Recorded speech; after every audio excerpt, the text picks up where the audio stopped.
Let's be honest, doing hard things is probably one of those hardest things to do just because everyone hates it, especially in this modern time. When I was younger, I went to school in Punjab. It's a boarding school, and when I was very young, we had this very strict and rigorous residential student life apart from our academic life. And when I think now towards it, when I think about it now, I am so grateful that I went and I did all those things that I didn't want to do when I was younger, just because it was all based off of discipline.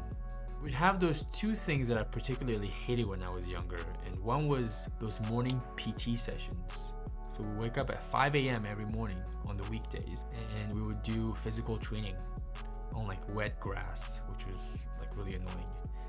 But we had to do those, and it was mandatory. But the problem that I had afterwards was that I discovered this, kind of ashamed to admit it, but I started ditching it.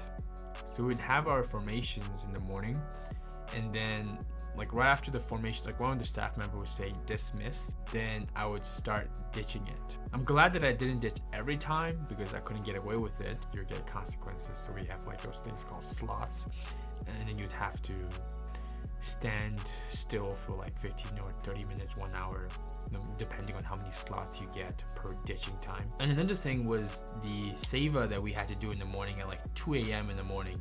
So we wake up at 2 a.m. in the morning and we would go to this Gurdwara in Punjab, that's what they call it, at Golden Temple, the Sikh temple. And we would go do selfless service there. And that was fun. I really enjoyed it, but I also would start thinking of ways to ditch that as well. So my brain was wired into trying to escape to the easier route. And what was the problem with that? When COVID hit, I wasn't ready for doing and committing to the hard things because I was so prone to doing the easier path. Fortunately, I didn't waste my COVID time. I was really taking this self-improvement thing seriously, but then back then, I would think of ways to choose the easier route. So in this video, I'm going to tell you why I think incorporating and just doing hard things is important, and most importantly, how can I make your life and how can I make you like doing hard things, because that's what I like doing now. I like this saying from Tim Ferriss when he talked about, so he's this person that is famous into this whole thing called the Stoic philosophy, and he has this quote that really resonated with me.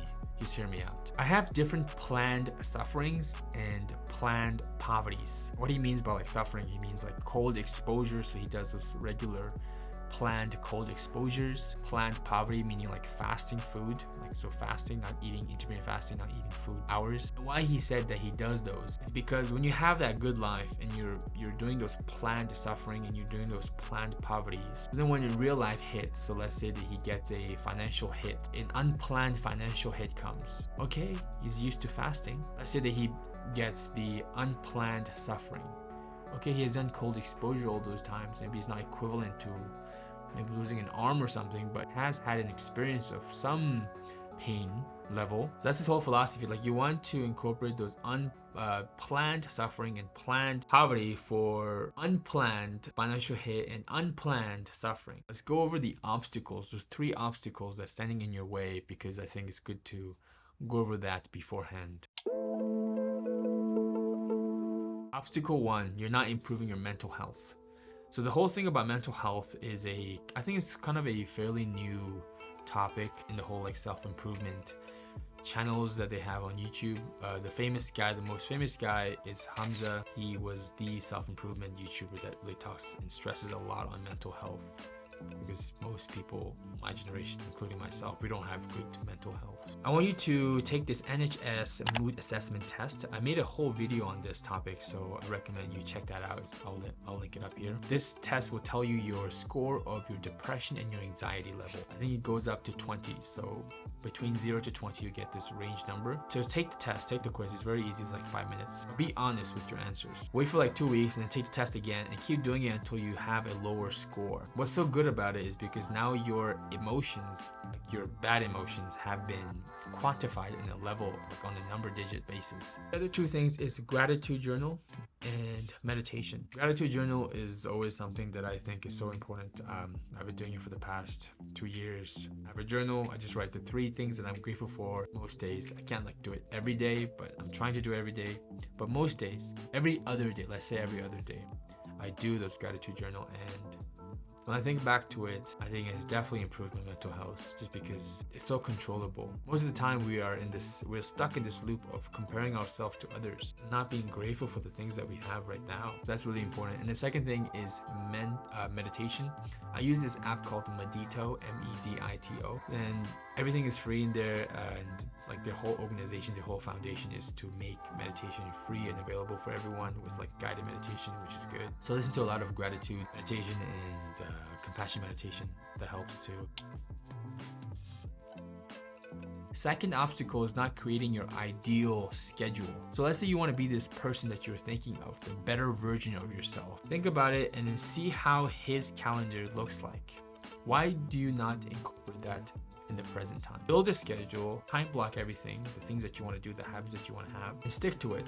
You go to school, you have those school calendars, those student planners that you say. Why don't you have that in your own life? For your self-improvement and your personal development as well, why don't you have a personal development planner? Just use the Google Calendar or Apple Calendar and make your ideal schedule and stick to it. Third obstacle is not reducing digital distraction. So meaning like your devices. Dopamine detox. This is like something that's very famous on YouTube like a couple years ago. I don't think it's famous anymore. But dopamine detox is just essentially you want to try to make your life boring, to reset your dopamine level, because we live in this world of stimulation. And I haven't like done this. I really wanted to, but I'm a full-time college student and I need to be with my phone, I need to be with my laptop to be up to schedule and study and learn. But this summer vacation, I'm going back to India and I'll be doing this course called Vipassana course. And it's like a 10-day retreat in the mountains. So I'm really excited for that. I'm going to be signing up for that course. I'll update you how that course went. Maybe I'll make like a full video of how that experience was. The whole thing with digital distraction is you want to reduce it and you can really stay focused and be present in your own life instead of thinking about other people's lives. All right, so why do I think doing hard things is good? There's a quote that I liked from this book, Do Hard Things. It says our proudest moments come from the hardest things that we have done in our lives. I'm not saying like everything, like all your happiness is gonna come from that. I mean, obviously it comes from love and good relationships, but that also plays a critical role. So incorporating those hard things in your easy life, let's say, is good because then when your life gets hard, it becomes easier. It's so funny that facing those hard things is actually just incorporating those hard things in your easy moments. Comment down below if you think of any other obstacles that makes things harder and for people, and yeah, I'd like to hear your opinion as well. Thank you guys for watching. Hit the notification bell, hit the subscribe button, and I'll see you guys next time.